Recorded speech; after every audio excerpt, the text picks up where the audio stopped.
Any kind of আমরা আর্থিকভাবে বলেন যে কোনো সহযোগিতা করতে আমরা প্রস্তুত আছি।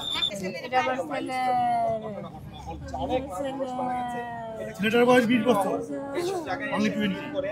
এই যে ছেলে কার রবিউল ইসলাম অপারেটর ছিল। কার্যক্রমকে ব্যাহত করে। আপনারা জানেন কিছু লোক আছে এই ধরনের কাজ করে। সব জায়গা দেওয়া হয়ে গেছে। এই 2 মাস বেকার বসে থাকবো, এই লোক যদি আমার চাকরি করে কিছু টাকা পয়সা দিয়ে একটু চলবে।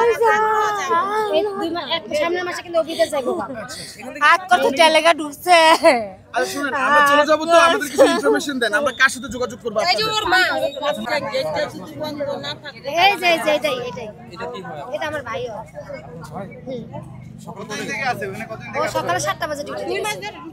আগুন লাগার পর কি আপনাদের সাথে যোগাযোগ করেছে? না, কোনো যোগাযোগ হয়নি, কোনো যোগাযোগ নেই। আমরা তখন তো আরো খুঁজতেছি, কেউ পাইতেছি না। এখন আপনার কাছে অনুরোধ হচ্ছে, জীবিত হোক বা মৃত হোক, আমার কাছে আমাকে লোকটা যে আমার কাছে পুষায় দেয়, আমার কাছে এটাই আমাকে আবেদন, আর কিছু না। 2 মাস ও আর সামনের মাসে ও বিদেশ যাইব, টাকা পয়সা সব জমা দেওয়া হয়ে গেছে। বেকার বই রয়েছে, মনে করছে যে হাত খরচটা তো হইব, তো আমি 2 মাস চাকরি করি। এই